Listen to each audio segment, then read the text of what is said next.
Apa pentingnya ilmu? Sampai Al-Imam Asy-Syafi'i pernah mengatakan, man arada dunya fa'alaihi bil ilmi. Kalau ingin sukses dunia, mesti pintar, mesti punya ilmu, belajar.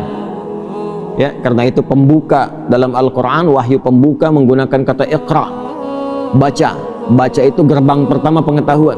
Orang banyak baca, banyak pengetahuan, potensi tinggi mendapatkan peningkatan status kedudukan di dunianya.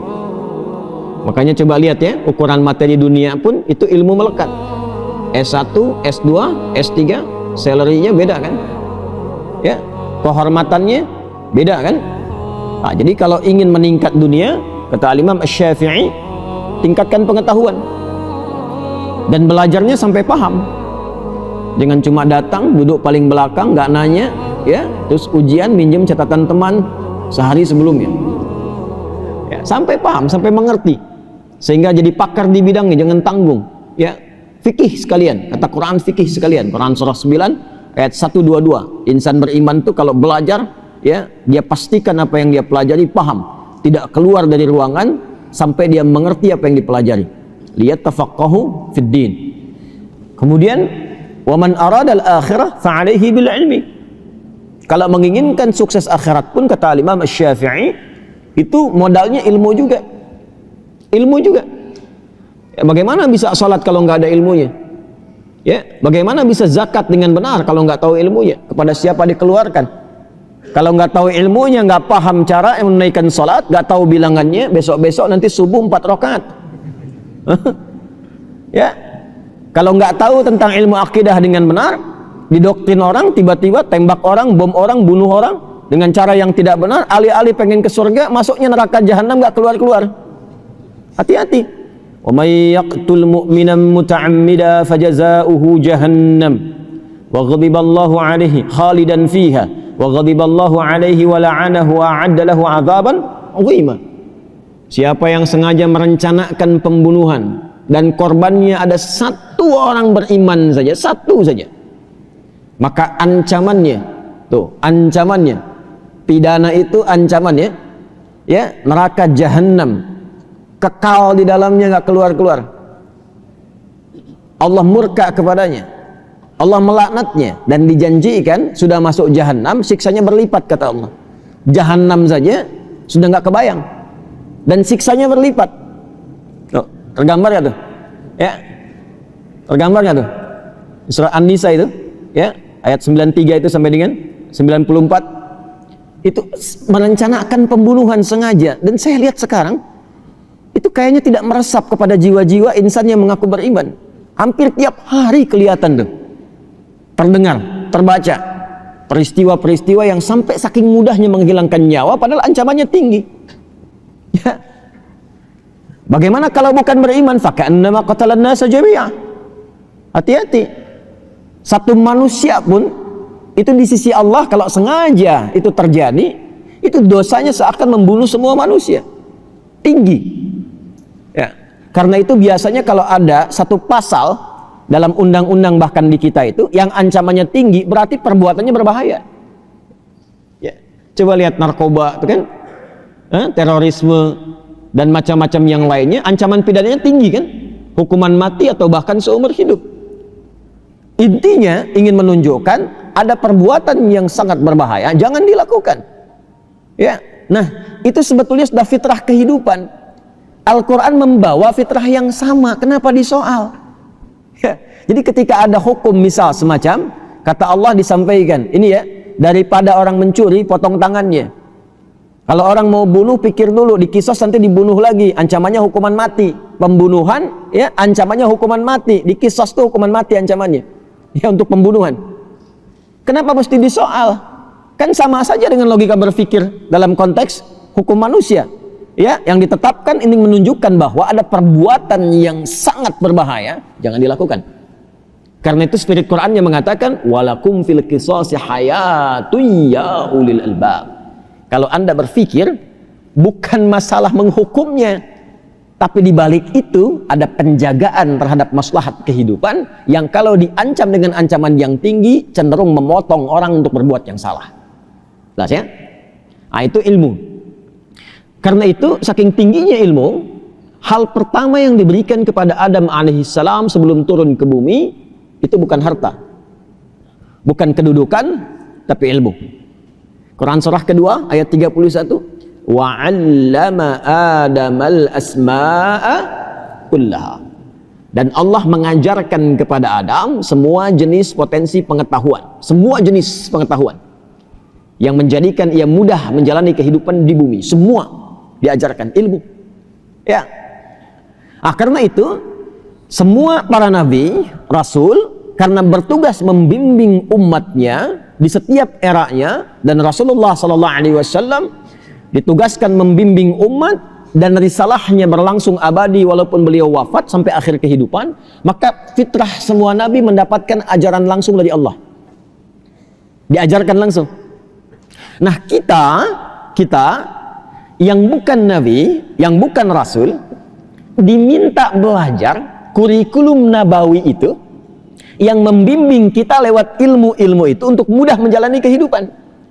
Orang yang belajar dari ilmu itu disebut dengan muta'allim namanya. Jelas ya? Siapa namanya? Muta'allim. Jadi ketika kita belajar dari ilmu itu disebutnya muta'allim. Kurikulumnya sudah ada. Sumber pertamanya Quran, wahyu tingkat tertinggi.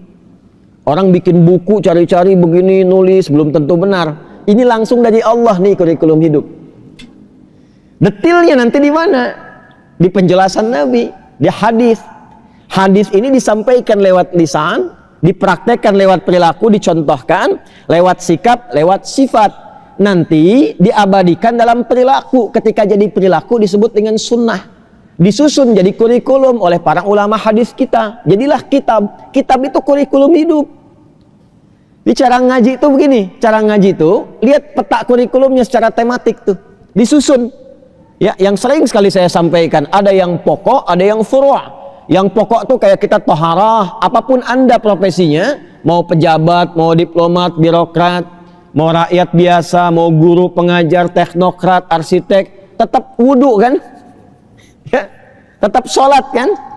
Ya kan? Puasa juga kan? Nah, itu yang pokok namanya. Nanti disusun babnya apa saja. Bab menjaga iman, kitabul iman. Ada ayatnya, ada hadisnya. Apalagi misalnya bab taharah, ya, bab tentang sholat, disusun babnya, ada ayatnya, ada hadisnya. Nah, nanti yang sifatnya furu', cabang pilihan kehidupan, tuh milih sesuai passion, bakatnya masing-masing. Yang mau bisnis, nanti ada bimbingan bisnis disebut dengan kitabul buyu'. Yang di pemerintahan nanti ada kitabul imarah. Yang di ilmu ada kitabul ilmi. Semua ini sudah dihimpun oleh para ulama hadis kita. Makanya coba lihat ya, ukuran materi dunia pun itu ilmu melekat. S1, S2, S3, salary-nya beda kan? Ya, kehormatannya beda kan? Nah, jadi kalau ingin meningkat dunia, kata Imam Asy-Syafi'i, tingkatkan pengetahuan dan belajarnya sampai paham. Jangan cuma datang, duduk paling belakang, nggak nanya, ya, terus ujian minjem catatan teman sehari sebelumnya. Ya, sampai paham, sampai mengerti. Sehingga jadi pakar di bidangnya, jangan tanggung.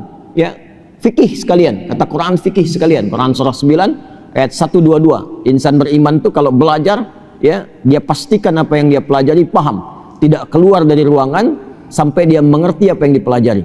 Lihat tafaqahu fid din. Kemudian wa man arada al-akhirah fa 'alaihi bil ilmi. Kalau menginginkan sukses akhirat pun kata Imam Asy-Syafi'i, itu modalnya ilmu juga. Ilmu juga. Ya, bagaimana bisa sholat kalau nggak ada ilmunya? Ya, bagaimana bisa zakat dengan benar kalau nggak tahu ilmunya? Kepada siapa dikeluarkan? Kalau nggak tahu ilmunya, nggak paham cara menunaikan sholat, nggak tahu bilangannya, besok-besok nanti subuh 4 rakaat. Ya, kalau nggak tahu tentang ilmu akidah dengan benar, didoktrin orang, tiba-tiba tembak orang, bom orang, bunuh orang dengan cara yang tidak benar, alih-alih pengen ke surga, masuknya neraka jahanam, nggak keluar-keluar. Hati-hati. Wa may yaqtul mu'minan muta'ammida fajaza'uhu jahannam wa ghadiballahu 'alaihi khalidan fiha wa ghadiballahu 'alaihi wa la'anahu wa 'adda lahu 'adzaban 'azima.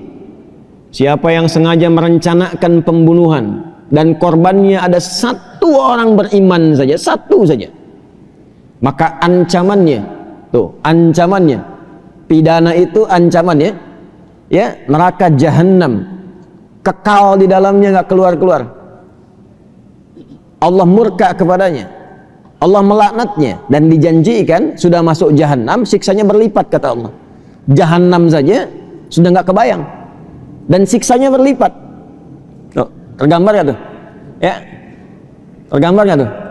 Surah An-Nisa itu, ya, ayat 93 itu sampai dengan 94, itu merencanakan pembunuhan sengaja. Dan saya lihat sekarang itu kayaknya tidak meresap kepada jiwa-jiwa insan yang mengaku beriman. Hampir tiap hari kelihatan tuh, terdengar, terbaca peristiwa-peristiwa yang sampai saking mudahnya menghilangkan nyawa padahal ancamannya tinggi, ya. Bagaimana kalau bukan beriman? Faka'annama qatalan nasa jami'a. Hati-hati. Satu manusia pun itu di sisi Allah kalau sengaja itu terjadi, itu dosanya seakan membunuh semua manusia. Tinggi. Ya. Karena itu biasanya kalau ada satu pasal dalam undang-undang bahkan di kita itu yang ancamannya tinggi, berarti perbuatannya berbahaya. Ya. Coba lihat narkoba itu kan, terorisme dan macam-macam yang lainnya, ancaman pidananya tinggi kan, hukuman mati atau bahkan seumur hidup. Intinya ingin menunjukkan ada perbuatan yang sangat berbahaya, jangan dilakukan. Ya, nah itu sebetulnya sudah fitrah kehidupan.